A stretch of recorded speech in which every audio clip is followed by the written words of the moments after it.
any of the other good stuff that Ian does, so we don't all have to shut up while it goes boop boop boop boop boop boop boop. Couch co-op. Yeah, but you can sing it if you want. Oh yeah. Yeah. Well, if I can do the maybe we could do an a cappella version of it. if I can do the intro correctly. I'm sure that would be really great over the internet. Yeah. Yeah. That's I like mean, I one saw a thing, lot of guys. people doing it during the pandemic, so it's got to be easy, right? Mhm. Well, shall we start? Yeah. Hit Click the it. thing and do the thing. Oh, I already started recording. So Ian can Okay. insert theme tune here.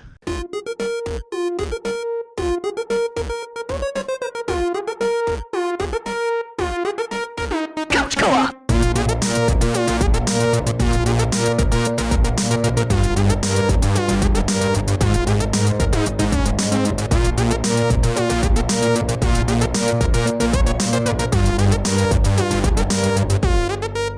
Couch co-op.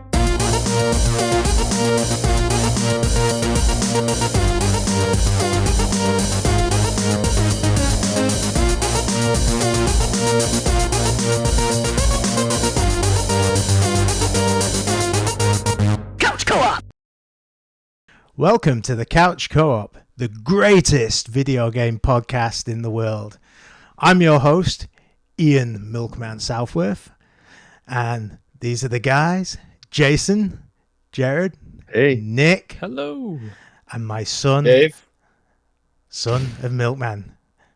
And I'm Dave, actually. I'm not Ian. I don't know if Hi, don't know if Dave. anyone got that, but Yeah. Oh, I'm sure everybody knows that Milkman does not have your accent. But yeah, Dave, yeah. Mr. Dave is hosting tonight because Ian had a little too much fun today. Yeah, I think it was too much fun Yeah, last night, actually, and Yeah. he looked pretty. He looked pretty worse for wear. Anyway, you can find You us can check on. him out on Yusuf Hep. Oh, sorry. Yep, you can find him on. You can find us on all the usual channels. Couch Co-op, no hyphen, and on tonight's All show- one word. Yep, all one word. And as Nick was about to say, where can we find Ian if we wanted to see him? You'd actually see me as well because I was there. But Yosef Lani's yep, Twitch page. yep. Follow him on Twitch. We had a Twitch streaming party earlier today. Played some Super Monkey Ball, or most of us did. Ian absolutely hates that game. And It was a charity stream. yeah, what a terrible game. It's like someone made Mario Kart and took all the rails off the edges, so you just fall off all the time. I mean, this is how bad it is. I've only played that game once or twice, and a couple of times I was in first or second. So, and these guys have played it before, so it's a total shit show. Anyway, we've got a new segment tonight. We're going to try out with Nick, aka His Lordship, aka Lord Beerstro, and he's suggested that he would like to commence a beer battle. So take it away, Nick. Well, I mean, it was kind of more Ian's idea, and I'm just running with it. But Yeah, we're just kind of throwing it together as we go. You know, that's how it works. yeah. So it's like I don't really have any hard or fast rules. I basically just I've got something that JPK left on my doorstep a couple of months ago, an Omission's Ultimate IPA, and it's going to be going up against a Voodoo Ranger from. Yeah, the expiration date is October 31st, 2021. So Oh, yeah. Omission versus moly. an outdated IPA. And Which don't ask one's me going to why. be better? That's a little outdated.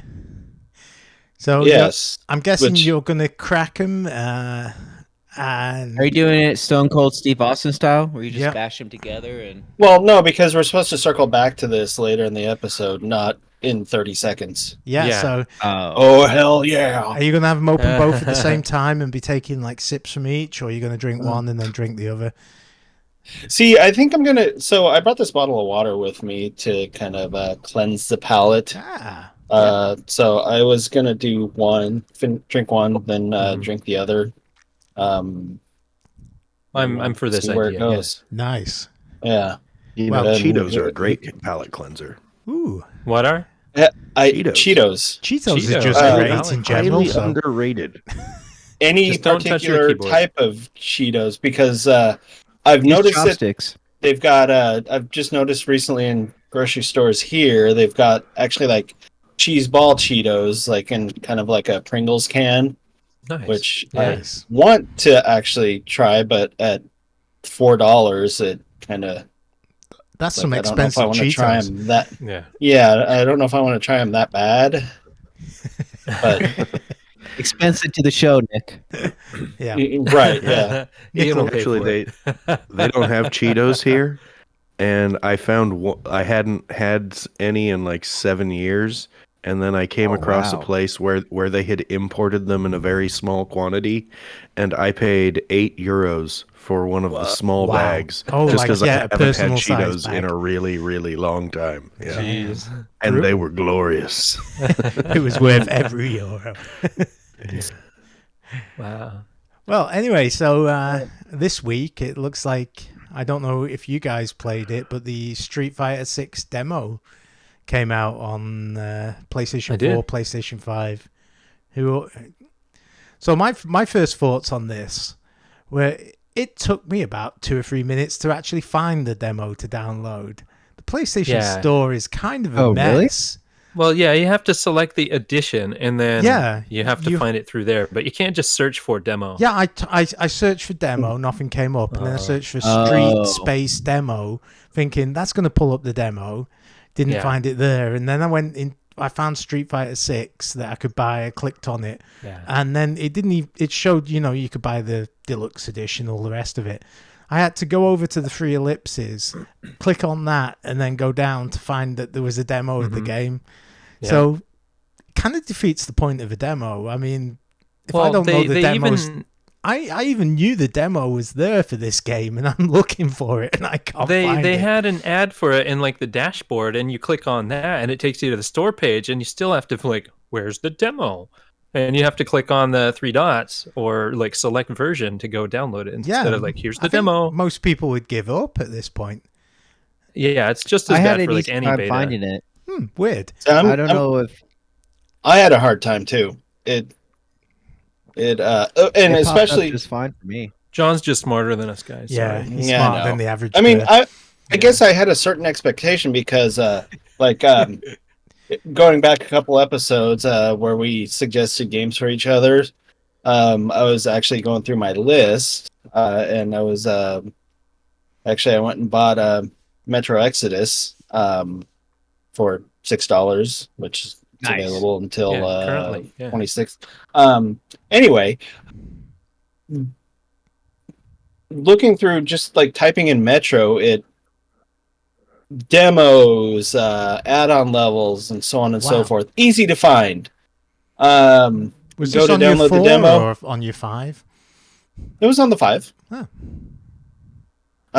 But yeah, coming to Street Fighter 6 and trying to find the demo on that one, it wasn't quite as easy. Like, even type Street Fighter 6 demo, and great, I can watch a video about it. But that was the weird bit. I going for gave me all the videos and stuff, so we all played it. What does anyone think? Well, did we all do? I just did the world tour, but did we all? Did you guys do the? I think there was like another fighting. Yeah, so you couldn't do the BattleNet, which was the middle bit. You could do the open world bit, the world building bit, or you could just go straight into the fighting. And like, if you went to the route, it was like traditional Street Fighter with obviously not. I think I only played Ryu versus Ryu, so. It was, I didn't even get into that. Luke and Ryu are the 2 characters you can make, and in the like city mode, you can create your own character. But everything was pretty much just, here's a tutorial. You've completed the tutorial. The demo's over. Yeah, the tutorials were pretty dang basic as well. It was like press the left joystick to move around. Yeah, move to duck. Did anybody struggle on the did everybody do the tutorial? Yeah. Actually, on the player versus player. Well, I mean, you could skip it. You could skip the individual in the like city mode, whatever they call that. Yeah, you can skip it in there. But I'm like, wonder what this is. No. I'm talking about like the actual tutorial where it's like you play as Luke against Ryu. Because there were some like towards the end of the tutorial, it was like I can't remember the name. It was like the art moves. Yeah, I was really struggling with that. I couldn't do it, and I just hit start, and it said move to the next tutorial, and I did exactly the same. I was struggling to do like the kind of half circle light. Oh, you selected traditional controls. Yeah, I'm used to those. So I was able to plow through those. Yeah, I must admit I did find that difficult, but by the same token, I found the open world stuff pretty easy. Yeah. I do like how all the thugs that would attack you had cardboard boxes on their head. Mm-hmm. I like how they directly connect like the lore to Final Fight, and they're talking about Mike Hager and super So rad. that makes, I really appreciated that. So do I, and I'm kind of hoping maybe he shows up. I have some questions because I am the one who did not find the time to play it. You didn't do your homework. Jason. 10 lashes. I set aside Friday night and yesterday for gaming, and then I was like, I'm gonna go to the bar and have one beer, and then come home and play some video games. And the next thing I knew, it was 6:30 in the morning, and I was super fucked up, naked with two total strangers watching the sunrise. Sauna culture in Finland is awesome. That doesn't sound the worst. Get dehydrated and dehydrate yourself more. I was just as hungover as Ian yesterday, but it's morning for me now, so I'm back to normal. But yeah, I didn't get to play, but I have questions because I watched videos about this. So like, how much of World Tour did you get to play? Because I'm not very much. interested in like there's 20 minutes. Yeah. There's items like there's items and food. And it's like use the items mid-battle to like heal yourself and stuff like that. Yeah. Okay.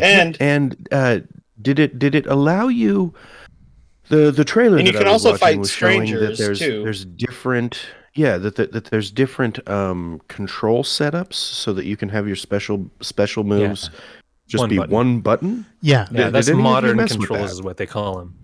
I used both.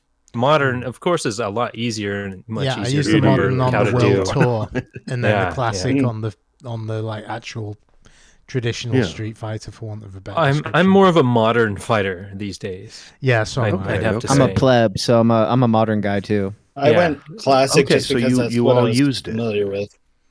I haven't done the modern. I just stuck with classic. But I mean, did it feel fun? Yeah, totally. I liked it. Yeah. Okay. Nah, everything was Absolutely. super It's responsive and it looked great. Oh, it was great. super Everything responsive was and it it looked great. I just to me, just some of the special moves seemed just kind of a bit much. I just know I just the demo basically said Street Fighter 6 is not my game. So it's funny because the Street Fighter, it's always been like down, rotate to forward, hit punch, blah blah blah. Do that twice and it's fine. But for some reason, when it's like down, rotate to back, rotate it, do that twice, I just can't do it. It's only to the forward. So if I'm on the wrong side, I can't do it. If I'm on the correct side, I can do it. And like I don't know. It's always been just a block for me. Just even going back to like the original. Yeah. Like I have troubles rotating backwards. Like if I have to rotate to the left, my thumb just doesn't rotate that way. But if I have to rotate to the right, it's no problem. I think you'd have a great time, Jason, with your fighting sticks. I mean, I think that would be where it's at. Oh, it advertises. Yeah. It brings it up in the tutorial that you can use fighting sticks. Yeah. Mm-hmm. Yeah, I'm going to need to get an adapter, though. But it has camera control with the fight stick so that you can use the joystick to move the camera or something. That was what it mentions. So instead of having twin sticks and the right one moves the camera, there's a button you can press so you can move the camera and just have a fight. Do it all from your one fight stick. Makes sense. Yeah, when you're exploring the city. Yeah, so that's interesting. I'm really interested to see more about the city, but I think what I did was I just like ran to the next person, I just like complete 2 fights and come back to me. So I just did that and went back to her and the demo was over. Oh, I went around. Instead of exploring the city, I went round and the level 1, level 2 people. There was one of them I just body slammed them 5 times in a row to beat them. They were really. I fought the pizza guy after he gave me some pizza. Oh yeah, because that's how I reward people. There you go. It reminded me a lot, actually, because he does it hard and fast. Yeah, reminded me a lot of Akiba's Trip. Interesting. Because that's the same kind of game mechanics. You go around the city, and you just like get into fights with people, except you take the clothes off as you fight them. As opposed to it sounds like Jason's morning. I like how the person that's guiding you around is like, after Mike Hagar saved the city or whatever, there's still a lot of people that are super rough around town, so they just like to fight pretty much. I just like the cardboard boxes on the head. That was like total Japanese video game. You can identify the thugs by the guys that are going to attack you without provocation because they have cardboard boxes on their head. Or their names are in red. Yeah, and they actually have like a cardboard box, a little cardboard box, like the flaps are hanging. Were you guys? So aside from the cutscene where you jumped by 2 guys in cardboard heads, did you guys actually encounter like random encounter types? No, I didn't. Cardboard heads. I didn't get to explore. I tried to get run over by a car and that didn't work. I was like, what did you guys think box of thing sounds super weird. Can we start having a weekly segment where I just go, damn it, Japan?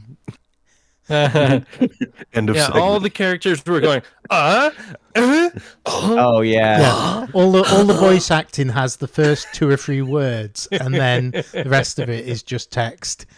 It's like what game is does my least favorite parts about a lot of games is when there's Legend of Zelda: Ocarina of Time with hey, because listen, they'll say, hey, what's going on, and then like the text below has nothing to do with what they're saying.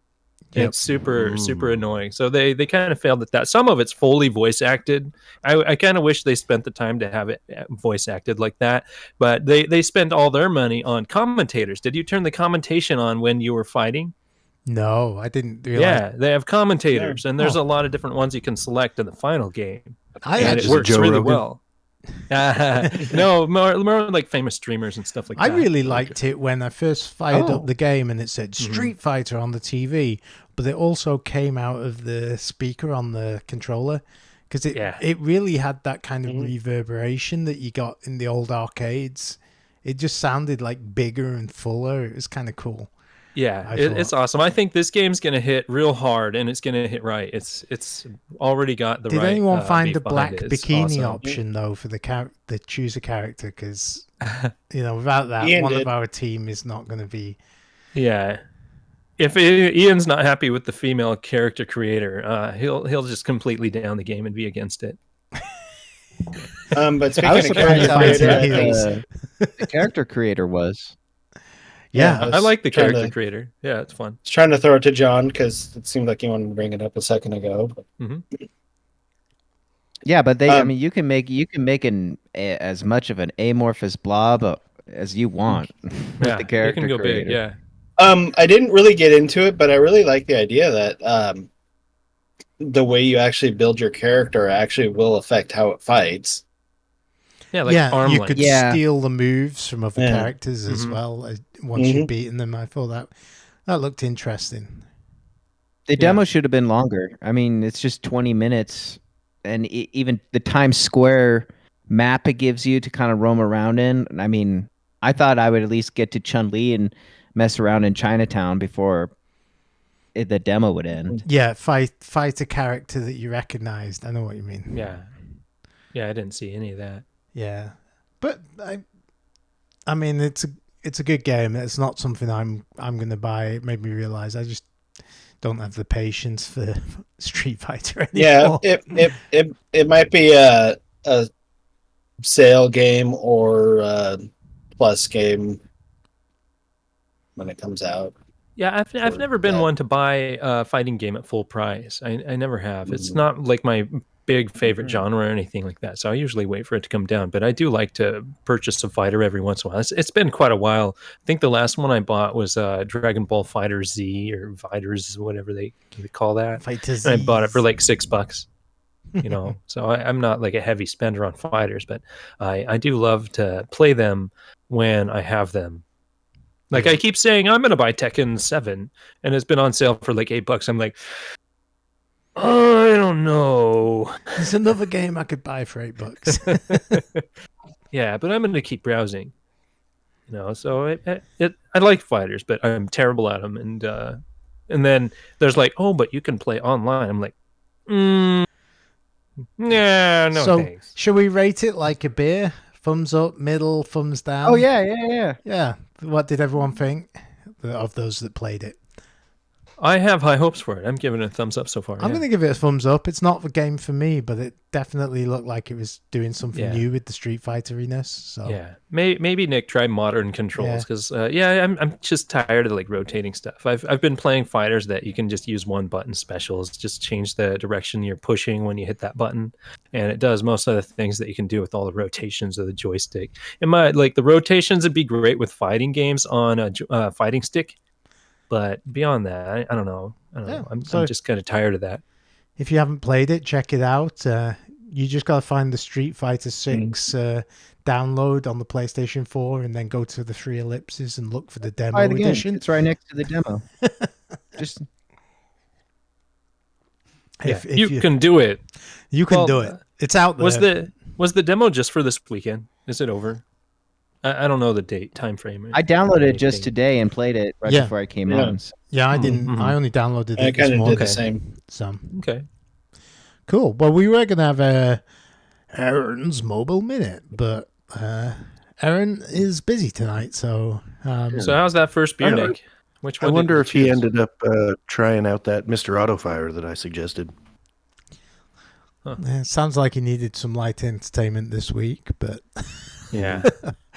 So our topic for this week, which was, I believe, suggested by you, Nick, was history. No, actually, this is JPK's. Oh, is this JPK's? Yeah, this guy. I'll be back. Good man. This is history in video games, not history of video games. So we're not talking about like the first book of the Bible, the Atari 2600 begot the... and so on and so forth. No, we're talking about like the actual history represented in video games. Yeah, historical portrayals in video games. And so when I first saw this topic, the first thing that came to mind for me actually was an oldie but a goodie because we're in Oregon, the Oregon Trail. Oh yeah. I mean, because from the very beginning, computers have been used for simulations of all sorts of things. And obviously, one of the first things people thought to use them for was simulations of historical events because, you know, the lore and the story is all there and good to go. So, I mean, games like the Oregon Trail and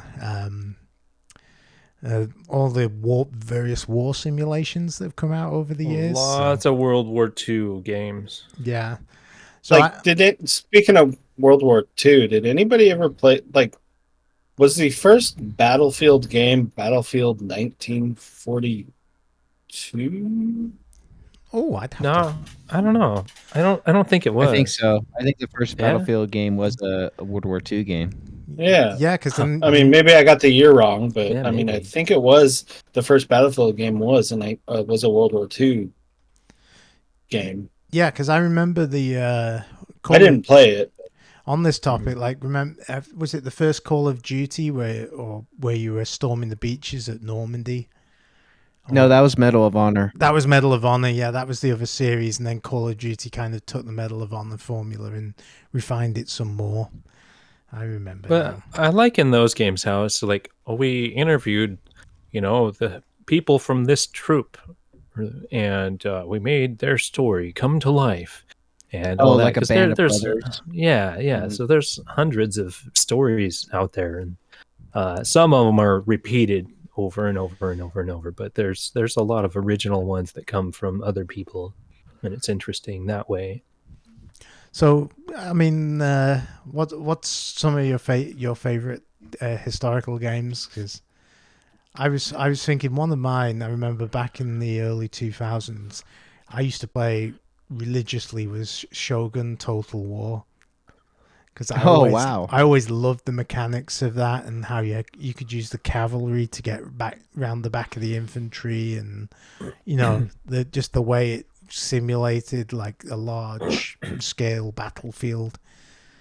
And that series was always one that stood out to me, and that always tried to be historically accurate as well, as opposed to just this, because a lot of games are obviously set in historical periods but don't actually follow like historical events. They just use that as the kind of like movies. They make it entertaining, use it as the background. Yeah.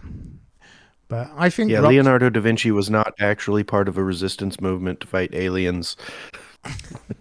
What? Come on. I think no, I don't believe you. I saw it on the internet. It must be true. Yeah. It was on the History Channel with aliens. Yeah. But then there's many popes have been evil. Yeah. But then there's a fine line between like games like that and then games like the alternate history style with the Wolfenstein would obviously be that's my favorite type. I'm not like a huge history game person or anything. I've never really sat down to play like Civilization or anything like that, which I mean that's kind of, just has historical figures and stuff like that, but it's not like super accurate. But like Wolfenstein, I prefer that kind of history because it rewrites history, and I appreciate that, where it's made for video games, essentially made for storytelling, instead of just like, here's this thing about kind of, and this is our take on it. I like just completely rewritten history, like the Nazis won. There we go. I think that's your game. For me, the ultimate historical video game, I don't know if you guys ever played this or ever heard of it, is a game called JFK Reloaded. No.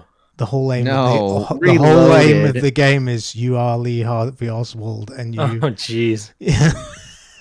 Where was this?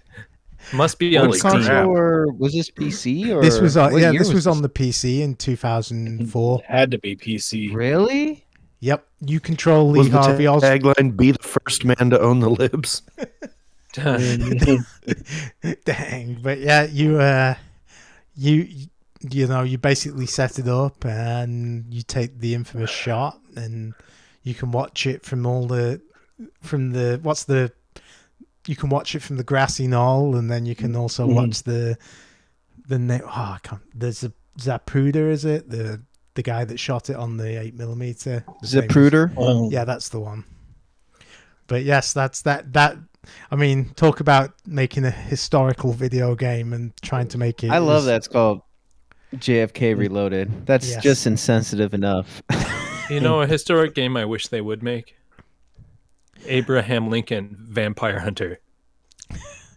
Your wish may be their command. You never know. I think they made a movie on it, but the book was super good, and it's totally real. Yeah, so they should make a history game on that. Yeah, I mean, going back to the Shoguns, the Total War series, there was a UK TV show when I was younger in about 2003 called Time Commanders, and they would use a modified version of that, and they would get members of the public and some historians, and they'd recreate famous battles of the Roman era and in British history, and have people play the commanders of either side and use that to kind of create it. It was kind of a cool program. Actually had Richard. Did anybody play Age of Empires 4? Nope. I just got in a particular mood maybe 6 months ago. There was like just a type of game that like I knew in my head that I wanted to play, and I fired it up, and like the tutorial came on, and it was just perfectly scratching this itch as it like had me like build this little, okay, now I've got my guys, and I'm gonna have them chop down trees, and then I'm gonna have them build farms, and then we're gonna build a barracks, and then we're gonna defend the thing. And then the tutorial ended, and the whole game was just reenacting perfectly historically accurate battles. And like I wanted to build a town and make a little community, and I was like, I do not give a fuck about when the Duke of Hastings got outflanked in 17 what the fuck ever.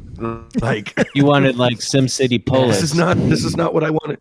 Yes. Let's Warcraft this shit up. Yeah. That was you got to build this aqueduct. How accurate? Didn't you? What was this game called again? What did you call? What was the name of the game? Age of Empires 4. Oh, for some reason I thought you said vampires were in there. I was like, no, historical figures. Yeah. Come on. Yeah, but the actual campaign and like the main story is just going through a series of historical battle reenactments, which I mean, I guess if that's the side of the game that you're into, you'd be super stoked about that. But it was just it ended up not being for me at all. So on the topic of like well done history in games, did anybody play Valiant Hearts? Yeah, it was great. I think that was a very, very good way of implementing real history where there were, it takes place in World War I and you're a medic and like it has like puzzle elements to it and you're coming across like it's based on actual letters that were written from the trenches of the people in these like horrible situations. Oh, I forgot that it was based on like realistic stories. Yeah, I remember that one. Yeah, the animation was really great. I love the art style in that game. Was really well done. Yeah, that's a great take on history. Yeah. I don't know if like I don't know how successful that game was, but like on this topic, I think that I would like to see more of that. I would play more creative things that actually have. I don't know. I think I have a lot of interest in that particular setting. Mostly just because like I listened to all of Dan Carlin's podcasts on World War I. Yeah, those were and great. so like those people in my mind are some of the people who went through some of like the worst things that humans have ever endured. So like having their stories told is very interesting to me. Yeah, I do find Jason, there is a Valiant Hearts 2, and it's on Netflix. Apparently produced it. Interesting. Oh, so it's on. It's a mobile not paying game. any attention. Yeah, I'll have to. But it's just called Valiant while Hearts. You're talking, I'll download the thing. Yeah. All right, we'll at least have Aaron play it. Yeah. It is I've one thing I do playing notice, a mobile though. game. There's a lot of historical games based in not so much in the first, but definitely a lot of them are in the Second World War. But you don't see many in the Korean War or the Vietnam War or like the other conflicts that have gone on in the world since then. And I think those are kind of underexplored areas. If you wanted to make something that was at least... There might also be political minefields too. Yeah, it'd be a little fresher. Yeah, I suppose the Nazis are dead and gone from history. Well, not dead and gone, but they're not long. I mean, also nobody's going to complain about white people shooting white people. Yes. Yeah. Yeah, but I think that's why World War II is, for lack of a better word, more digestible, and especially since America played a larger part in that compared to World War I. And Korean and Vietnam are, I think, what Nick put so eloquently, political minefields. Well, I think that the other problem you have is the belligerents in those wars still exist. So, that's the other issue. Nazis are also kind of an easy target too. Yeah, let's just fight whatever the country was in Top Gun Maverick. Insert mysterious, or not mysterious, but unnamed country country somewhere near Russia, somewhere in the Middle East, somewhere in Africa, somewhere wherever in Europe, Somewhere in Eastern Europe, but it isn't Russia. Wink, wink.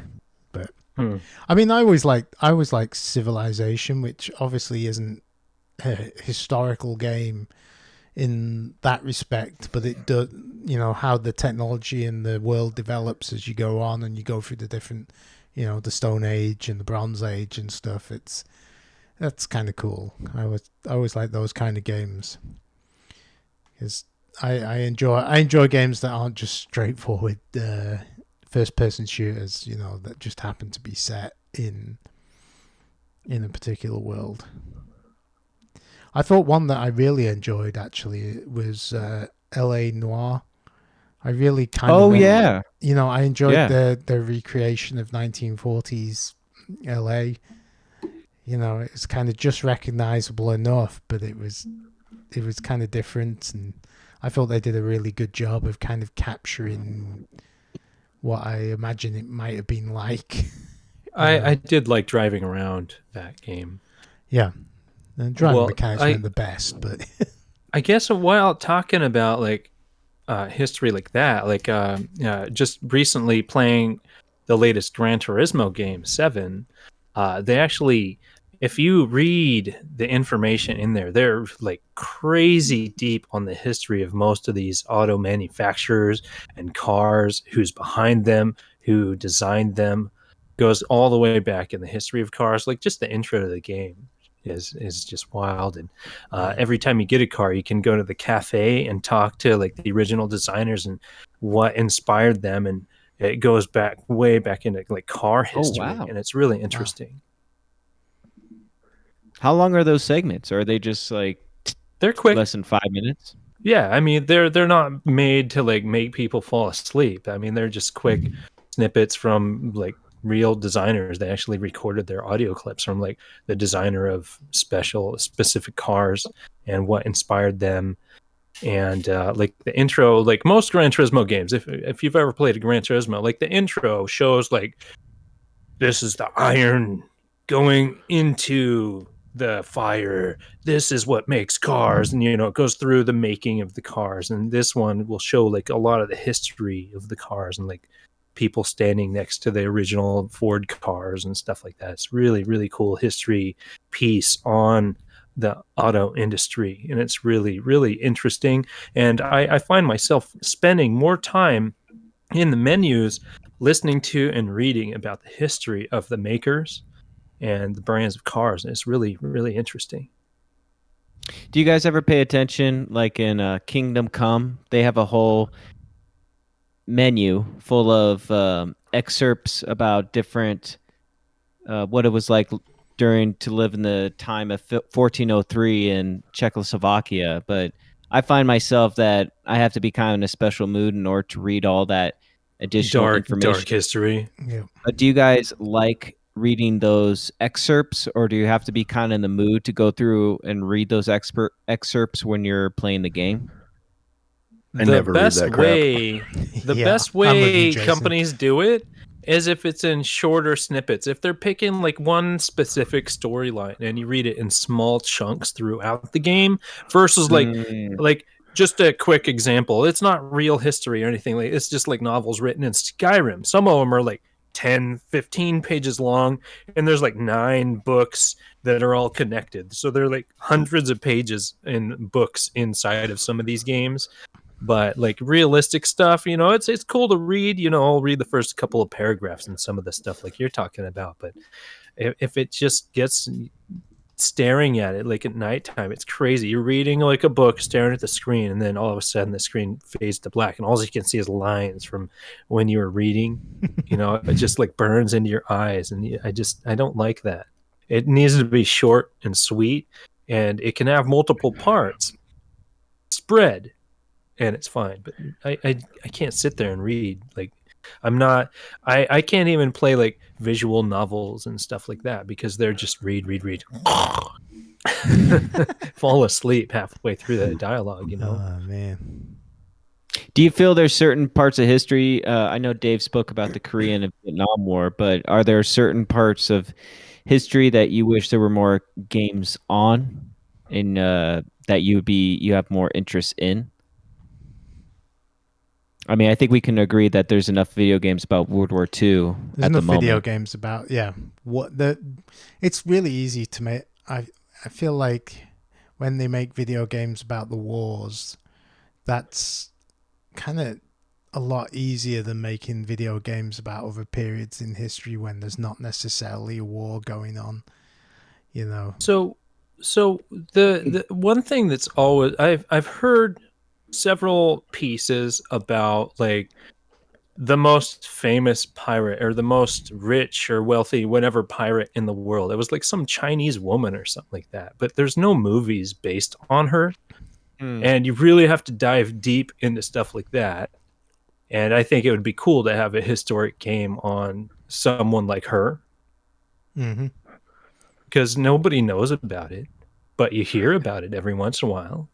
Or even... I saw her on a like a feminist meme, and I was that's like, about it. The woman who killed the most people was next. Like, she invented vaccines and she put someone on the moon, and it's like, the person who raped and stole the most. I was like, this doesn't seem right. Pretty wild. But that would make a really intense video game if you're like that character. Yeah, you know, it doesn't have to be like super realistic with all the really nasty stuff, but like that kind of stuff that you like really dive deep. It's like Blackbeard. Everybody knows Blackbeard. Yeah, whatever. I cool. But what about this other person that's way more hardcore and successful than him? You know, there was some of that in Assassin's Creed 4. Was there about that specific pirate? I believe there were some like references to her, but of course, she had nothing to do with the Caribbean, so no. But that would be at least where I'd go. I mean, the pirates are fun, There's some pirate games. Black Flag was the best Assassin's Creed. Yes, I loved Black Flag. Yes. Yep. And then Nick or Jason or Dave. I think it'd be interesting to play some of the evil people from history in some games. I don't know how you could do it in the current climate without getting... You don't necessarily want to play Pol Pot. That may not be... Yeah, we play the heroes. Yeah, we always play the pottery we always play the heroes. But... Like in JFK Reloaded.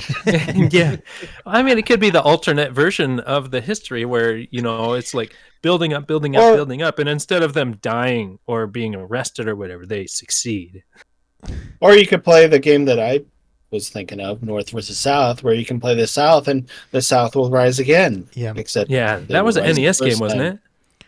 It was. So actually, just doing a quick little bit of research, it was actually a port of like. Le Follies.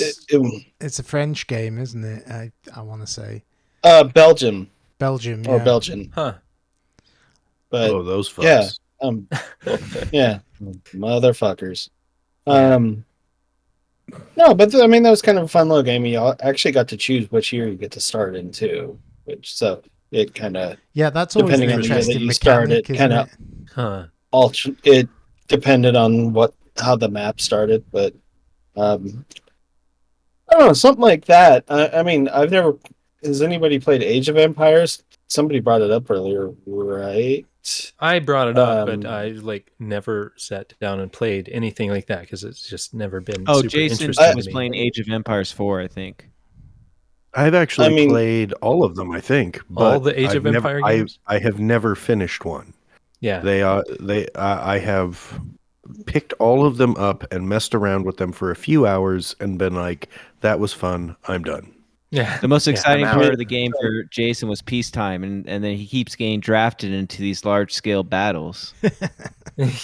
So I have absolutely other than the name of it, I don't really have any idea of what the game is. Does it recreate historical empires of the past and is trying to manage them? Mm-hmm. Is that what it is? Oh, okay, well there goes my idea. All of them. Yeah. Like Ottoman, Roman, British, American. Yeah, civilization does that a little bit more in terms of picking the historical figure. Yeah, that you're going to be. Yeah, when I gave up on Age of Empires because of the recreating battles, I then installed Civilization. And played some of that. And I can't remember. Who was I playing as? The Persian king, Cyrus the Great. Xerxes? Yeah. I was doing Cyrus the Great's empire. Huh. Yeah, did you ever play 300?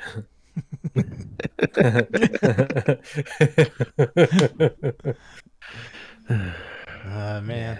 So yeah, it looks like we've all played somewhat historical games, and I totally just downloaded the new Valiant Hearts game that came out in January. They do tend this to year.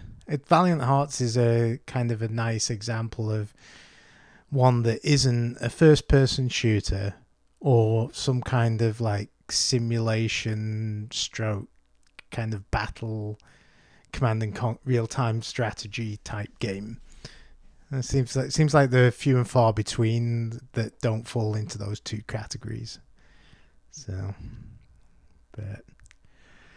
but still, alternate history I think is most fun. But learning history is fun. I mean, if it's something that's not like a repeated story that you've heard over and over and over, and it's been pounded into you during school and all that stuff, like actual like stories from veterans and stuff like that, it's interesting. That's where some of the like really old Call of Duty stuff was interesting. Not none of the modern warfare kind of stuff, but like some of the really old stuff. And those little takes are really interesting. They'll have the interviews and things like that. Super cool. But like, I don't know. Has anyone done a first? Yeah, we mentioned it a little bit earlier, but I guess I'll on that topic, I'll get to my couch co-optional a little bit early. I think most of us have listened to Dan Carlin's Hardcore History. Yes. But his bit on World War One. That'll be my early couch co-optional for people who everybody are should listen in to that. History. That's fantastic stuff. Mm-hmm. Yeah. Have they really made, or has there been a successful Civil War based first person shooter? Because that seems like something that you would imagine there would be, you could knock together relatively straightforward and still get it made today without pissing off people if you were a Union soldier. Yeah, I don't know if I'd be into that, because that's like one of many great low points of the United States, and I don't know if I'd want to even deal with it. Also, like, there's a lot of U.S. low points. There are one of many, as I say. Yes. I mean, as Dave pointed out earlier, I mean, he only touched the surface, but I mean, there's plenty of big European software houses that don't have the hang-ups that could do it. Yeah, totally. Yeah. Outside sources could totally make something like that. Mm-hmm. I mean, the U.S. is definitely giving them. There's a lot of war material. I mean, how many years has the U.S. not been at war with somebody? So I just thought, like, sorry, that sounds a little too political. Well, yeah, I don't want to get political about it, but what I find interesting about past wars is that depending on the country, the history book will be different. So it would be interesting to get the historical point of view from other countries about different wars. Yep. Because every battle is told in a different way, depending on where the book is written. Well, here's one for you. Let's get a game where you are the Viet Cong. Yeah. Well, okay, let's do this one then. This one will please everyone. Let's do the War of 1812. You can either play a British soldier or you can play an American soldier. And as we mentioned too earlier, that way we're not killing anyone who's problematic of any description. Yeah. Just killing each other. But that would make I'm sure that would make a interesting video game. But going back to the first-person Civil War, Darkest of Days is supposed to be a kind of a sci-fi Civil War game where you come back, you play as a time traveler of sorts, but you come back to a Civil War battle with modern weaponry. So if you guys want to check that out. Yeah, that reminds me of what's his name? The alternate history author. He wrote a book where there's some time travelers and they smuggle back AK. Philip Dick.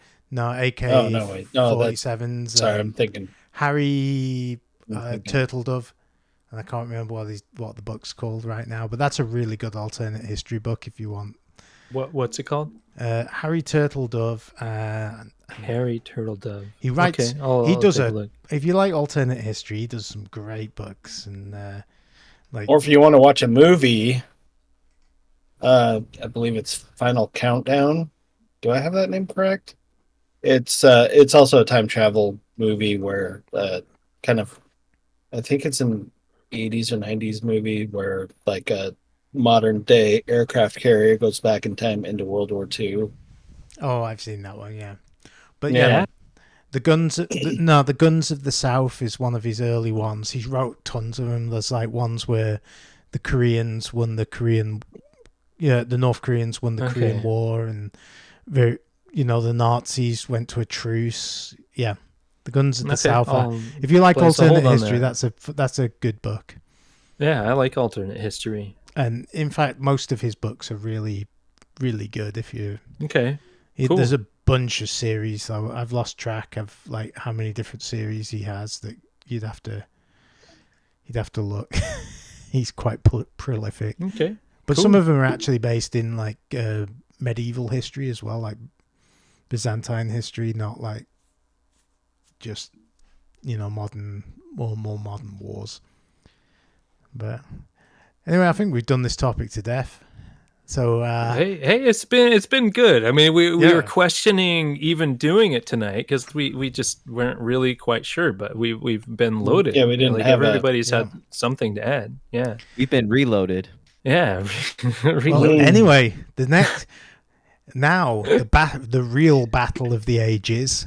Oh, yeah. Lord Beerstro's beer battle. Two beers. Dun, dun, dun, dun. Who is victorious in the beer battle? So, what one did you start with? I started with the Voodoo Ranger IPA that expired in 2021. Okay, so the hop flavor dissipated. Omission. Well, actually, not so much. No, okay. Continue. It did not taste expired. But head to head. Oh. We have Voodoo Ranger for the win. I've been drinking Voodoo Ranger tonight, but I've been drinking the Juice Force IPA. This stuff is like one of my favorite beers at this point. New Belgium Voodoo have a Ranger good selection of hops that they use for everything, I think, because I quite enjoy a lot of I used to quite enjoy a lot of the IPAs. They're always pretty solid. Yeah, they're one of my favorite breweries, yes. Yep. Absolutely. I would kind of jump on that too, but I don't know if I really care that much about this Voodoo Ranger IPA. It's just kind of it might be ordinary. It's kind of ordinary. It's an old school IPA because it's been around for years. It used to just be Ranger IPA, didn't it? And then they rebranded everything. Yeah, it was. Yeah, but as far as IPAs go, yeah, they're one of my favorites. Yeah, I think they're Ranger double IPA, or at least back in the day when that was a thing. It was. Wasn't that an Imperial IPA instead of double IPA? Isn't that the same thing? Well, it's depends. 6 in 1, half a dozen. We're splitting hairs, I believe, over that. But yeah. As I wash my mouth out with Budweiser. Yeah, Voodoo Ranger for the win. So, so I guess what we're gonna. I don't think the rules have been established, but next week, are you going to drink a Voodoo Ranger and pair it against something else, and maybe pick a different winner? See, I don't know, because that was Ian's idea, was to kind of do like kind of Jeopardy. I made a joke about Ken Jennings, but yeah, I don't know if we're doing Jeopardy rules or if maybe we need to do a tournament. Or, I hate the idea of a tournament, but I guess this is really kind of the ball's in my court for kind of the creative on this, but Yeah, I don't know. Do you have two beers selected for next week's show, or if anyone? I don't. They're your rules. I mean, they're your rules. I mean, they are my rules. But another omission and another. Yeah, it has been omitted from this journal here. I have two beers that I just needed to clear out of my fridge. So I mean, those are just. I think you should do that I threw together. 2 15% beers, one after the other. That'll make for a good show. That's the other thing. It was like I kind of wanted to do like a similar style sort of deal. I didn't want to do like a. I mean, I guess maybe half the fun of it will be breaking the rules, but just make them up as you go. I mean, I didn't want to put like a whole lot of thought into it, but at the same time, it almost wouldn't make sense to do like an IPA versus a stout or a barley wine or something like that, because I think, especially something like heavier, at least to me, time of the year also plays into whether something like that is gonna, like, I'm not gonna drink a heavy stout in the middle of summertime because it's just. Should we draw out some like weird bracket? Like a sport bracket that for beer? Just kind of goes back to the tournament thing, which I don't know. Let's take some bets. How I feel about that. Yep. Yeah, and that was the other thing Ian mentioned. I've actually done that a whole bunch of times, and it's very fun. Like do like a eight entry like single elimination thing where you just sip and eliminate. I've done that with like, you know, I'm going to figure out what the best lager is, for example. Figure out what the best IPA is. By just tasting them side by side and eliminating, though, you need a lot of beers to do that. So. Yeah, you do. All at once, though. That seems like something you'd have to do in like a day or two. Yeah. Versus like a week, like my own by week, my own week. March Madness. Yeah. You just buy really double down on one whole episode of Nick samples many beers. Yeah. Oh, if you got this episode.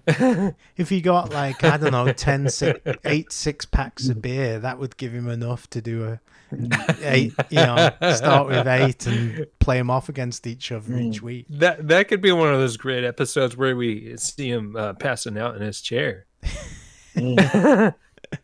Well, Lord Beerstro will not be disrespected. All hail the Lord. Yes, all respect for the Lord Beerstro. So what do we have for Couch Co-ops this week? I know Jason already mentioned the podcast. Well, I'll go next then. So you can get audiobooks and digital books, ebooks through Libby. If you don't know about Libby, you need to, because your local library, you just need to get a library card and you get your ebook access, audiobook access, all that stuff through your Libby app on Android or iPhones. Yeah, and if it's not Libby, most libraries have some kind of app that works. You can borrow all the books and audiobooks you can. You'll have to wait in line sometimes, depending on how popular the book is, but there's absolutely no reason for you to not have a library card in combination with Libby on your phone. Well, at least here in Oregon as well, the other benefit is you can get video games from the library. You can get PlayStation 5 games. Some libraries are more interesting than Washington libraries. Yes. So you go to your local library and say if they let you borrow video games, like in Beaverton, Oregon. Yeah, actually, it's the whole of Washington County. My place, you can even borrow a pressure washer. Wow, that's absurd. So yeah, visit your library and see what they have to offer. I mean, they I know at least most of our local ones offer 3D printers that you can borrow. I don't know about taking out of their location, but you can go and use their 3D printers. Stuff like that. Library they have computers. They have 3D printers and they have a 3D scanner as well. You can put stuff on and it'll make the model for you. Utilize your public library. It's so important to every community, and it needs to be used. Just use it. Do it. Go see what yours has to offer. You might be surprised. even if Our just getting a library library even has card and rooms using for VR. audiobooks and real books on like you can read the books on your stinking phone. If you have a tablet, you can look at really colorful graphic novels. My daughter reads tons of graphic novels on her tablet that she has, and they're beautiful. And it's set up in a very specific way where you can like double tap on the text and just hit the next page. It'll skip to the text in the proper way, like you'd actually read it. So you're not just like zooming in and doing stupid shit trying to figure out how to work it. If it's like a manga or something like that, it'll read it. It'll put it in the proper order. And the librarians are really friendly, and they'll help you get it set up if you have problems. Yeah. Just straight up use your library. Even if you don't care about, we're talking about history today in games. There's so much history and alternate history. There's so much you can get from your local library. Just use it. There's absolutely no excuse to not use even your adjacent library. Like I went to my neighboring county, Multnomah County in Portland, and got a library card, and their selection is much broader than Clark County in Vancouver. So I borrow books from both libraries. Yeah, most libraries will give you a library card even if you've got out-of-state ID. Yes. It's such a fantastic resource for anything. Just do it. We have a library card for I think it's Tillamook Library on the coast. So we can get okay. Books out when we go out there. That's great. Well, it's unfortunate. Some communities like Cowlitz County, something like that, up in Woodland. I have a family member that lives outside of city limits, and their library requires them to pay like $90 a year, and it's BS.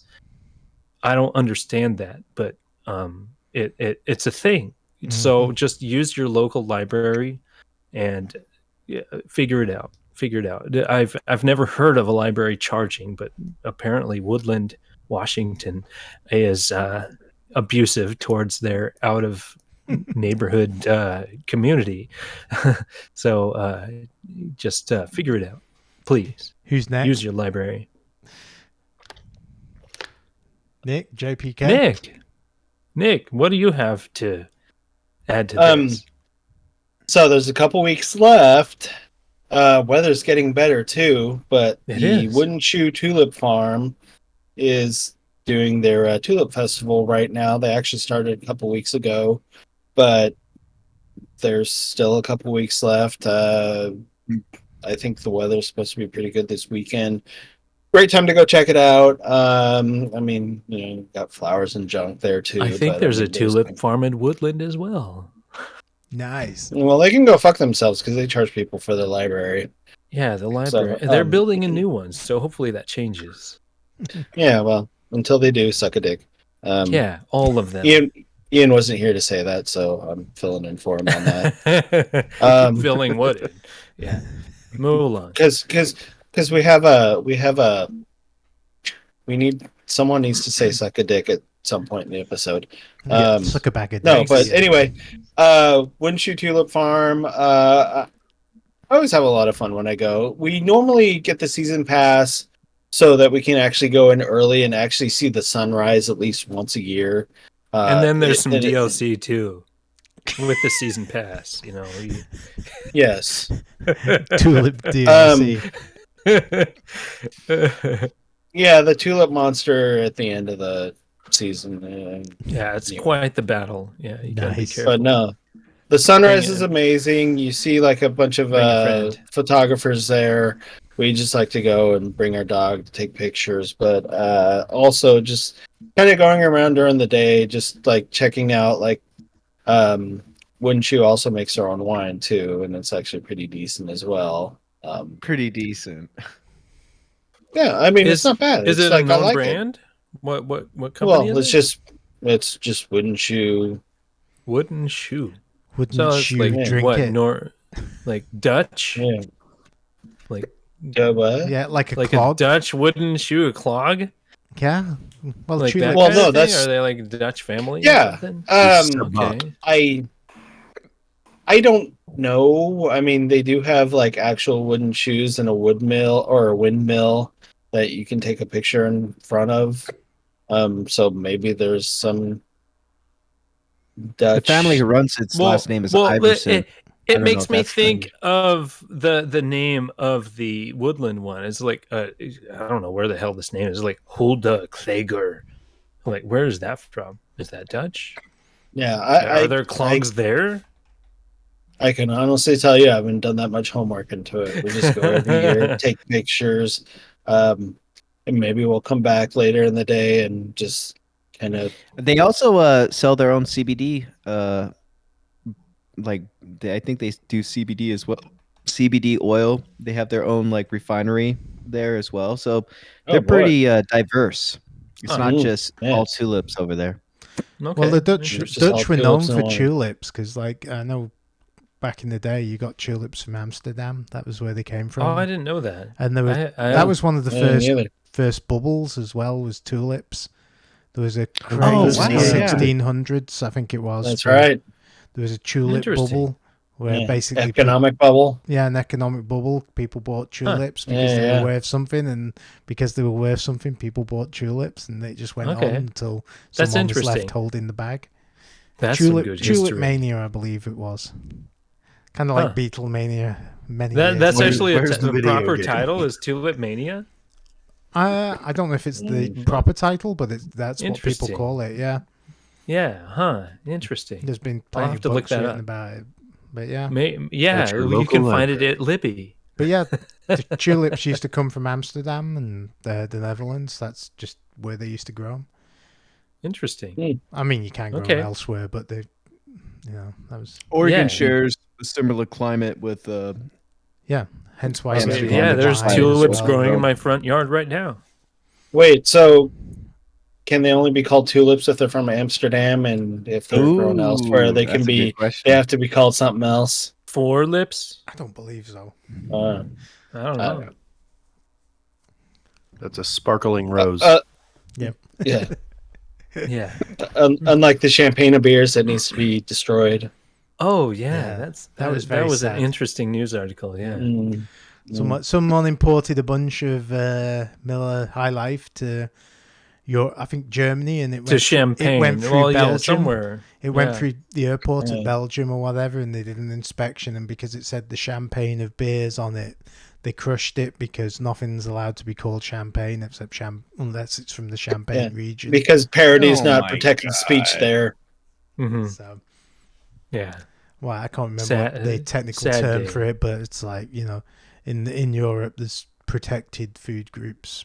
Like it can only be regional foods that can only come actually from Champagne. Well, I mean, it's kind of worldwide in food and drink. I mean, you've got Kobe beef can only be from a certain part of Japan, and tequila in Mexico.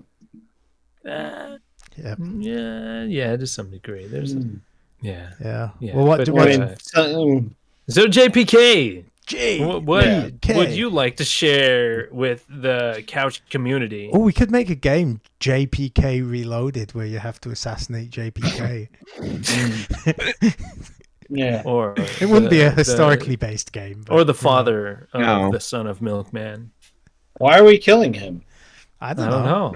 That would be a video game story that you'd have to tell. You can ride in a big black limousine, Just use RPG Maker and make an RPG about the death of the father of the son of Milkman. I thought you said just use an RPG as in like a rocket-propelled grenade. No, they still make RPG Maker. You can get like the latest edition on PS4. Anyway, what do you have? I finished Better Call Saul, so I recommend if you're a big fan of Breaking Bad. I've only watched season 1. Yeah, I think I watched season 1 or 2. It's all on Netflix now. They finally released the last season on Netflix. Some people are saying the finale and like the whole series of Better Call Saul is better than Breaking Bad. How do you feel about that? I think Better Call Saul is brilliant because with the exception of the last season, all seasons are 10 episodes long. So I think they're kind of brilliant by keeping it concise to only 10 episodes. Okay. And it really And they're an hour a piece, I'm assuming. Yeah, and there's not really any filler.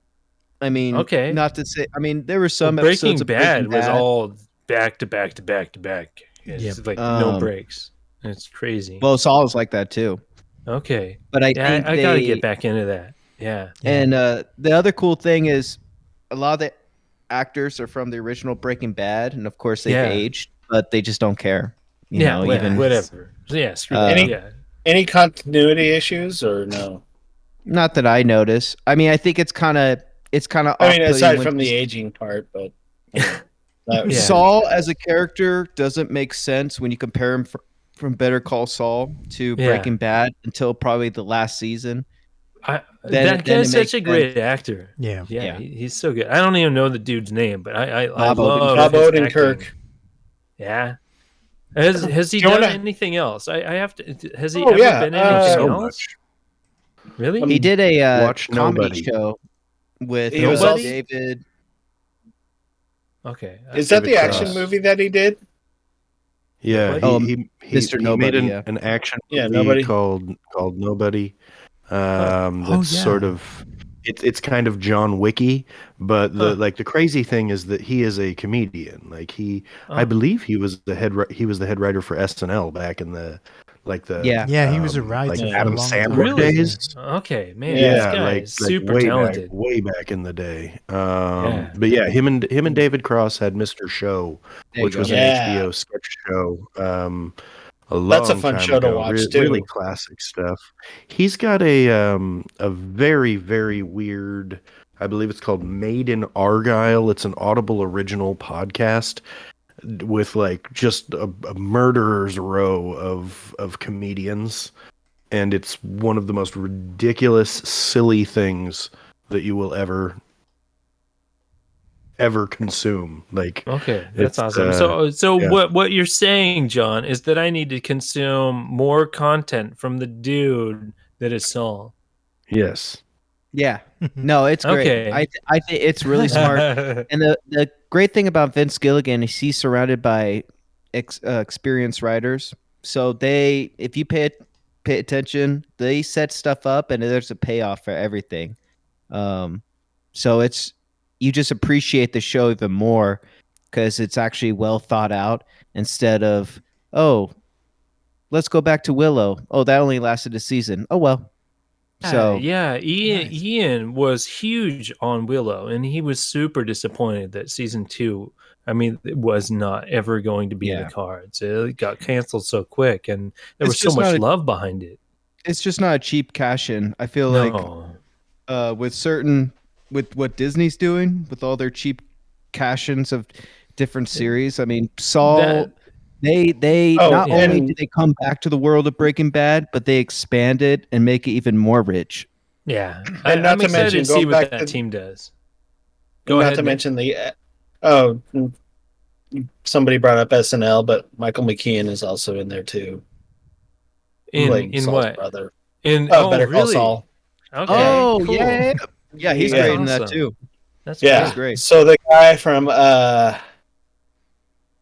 you forget the movie. It was a Best in Show. No, the dad from Beetlejuice. Crank It Up to 11. White. Somebody. Didn't I hear that we're doing another Beetlejuice movie soon? I think I saw that in the cards that they're doing like a Beetlejuice movie. Yeah, I think it's been confirmed. Yeah, but Dave. I don't know if you What would you recommend? I don't know if you guys have seen this, but it's such a stupid fun movie. I watched Battleship on Netflix. I never saw that. It's a 2012 based on the board movie game. based on the board game. I never watched it. Oh man, it's kind of Independence. To me, it was like Independence Day kind of silliness. I just really enjoyed it. It starts off a bit slow, but the last half hour is just so much fun and so funny. I won't give away the plot. Well, other than aliens invade, but it's a silly movie. But by the same token, it drags you in. Even my wife enjoyed it. So I would. I would watch it if you haven't seen it. It's worth a watch. It's that sounds fun. It's funny. I've been churning this around in my brain. Like, I kind of want to rewatch the future history movie of Starship Troopers. It's just such dumb, stupid shit. Like, I watched Starship like that. I watched Starship Troopers last. Future history. The future history of Starship Troopers. Yeah, the future historic film, because it will happen. I'm sure. The goofy ass, stupid ass movie, Starship Troopers. Totally gonna happen. Like Idiocracy. Yeah, Idiocracy. That's like one of the greatest movies of all time, and it's totally gonna come true. We just had President Camacho. What? We just had President Camacho. Let's go to Starbucks, guys. Yeah. Let's go. And then I did watch Cocaine Bear, and that was fun. I haven't seen that yet. That was worth a red box if you want a silly movie. It's not something I'd watch with your kids. It is quite a bit of blood in it. Not in a terrible way, but not for 5-year-olds, kind of. Well, kids movies. Did I mention that I watched the Super Mario Brothers movie? Yeah. Cocaine Bear versus Mario. Now, do you use the streaming Redbox, or do you actually go to the physical Redbox? I was at the store and I just looked at the Redbox because I was like, wow. I've not looked at this for a while. Oh, I haven't used Redbox in a long time. They actually offer streaming as well. You can subscribe to Redbox. I mean, they have a pretty.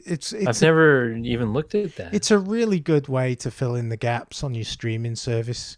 Like, if there's a new movie like Cocaine Bear, I'm not going to sign up for Peacock just to watch that movie. But by the same token, I'll happily pay $2 or $3 to rent it for a night, That gives me a final thought. Like, Redbox gives Blu-rays and DVDs, while Netflix is now stopping their DVD rentals. Oh, really? Rest in peace. 25 years later, that's... Yeah, it's funny because...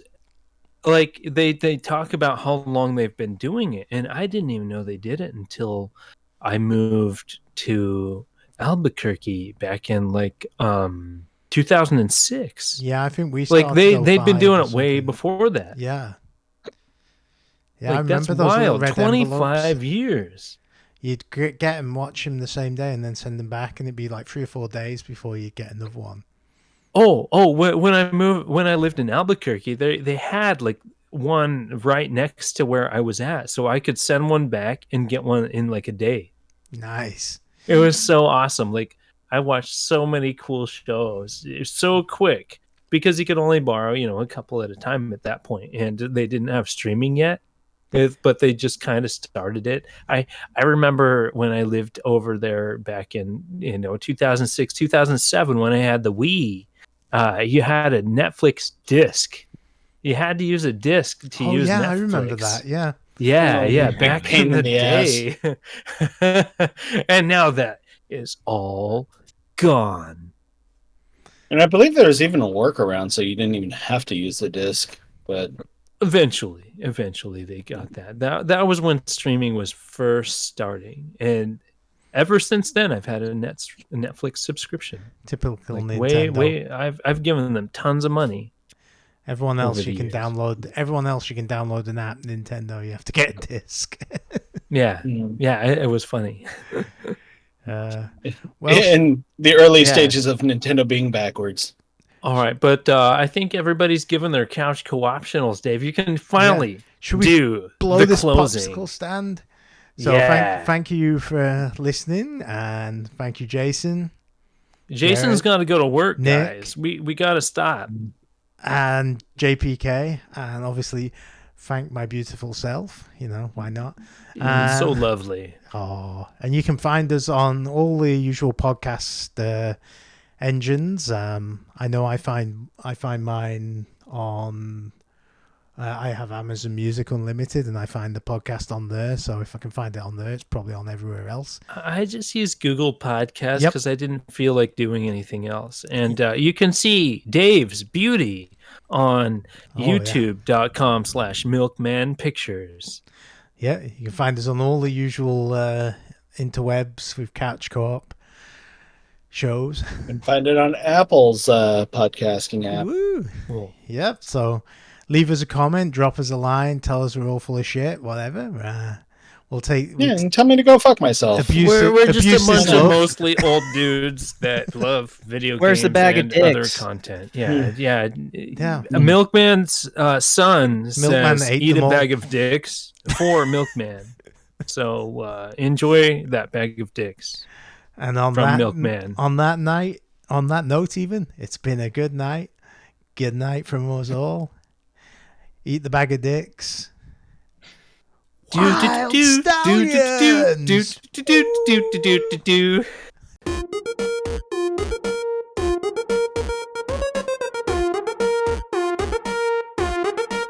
Couch Co-op.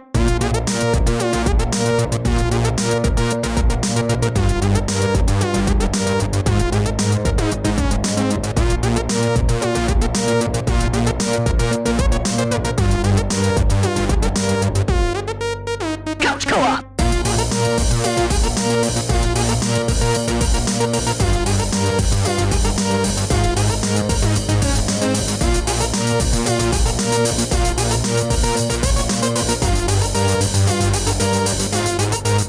Couch Co-op. Okay, Do-do-do-do. I'll send this. I'll press the stop recording button. Oh fuck! I didn't And record well, it. wait, and again, thank Justin Burton for this amazing intro, outro music that we have. It's Yep. still one of my favorite things to like just bob my head to. It's such a great song. I love our intro. It's so awesome. right? Our outro, such an awesome tune. Justin Burton, make your voice heard because you're an Drop us a awesome comment. dude. And Dave, are you still and recording? We all miss you. We do. Oh yeah, I'm still Okay. recording. And on that note, Okay. maybe I will stop recording, unless anyone else. Nope. Good night. Go Good for it. morning. We're Good evening. done. Good day. Couch Co-op. Wild stallions.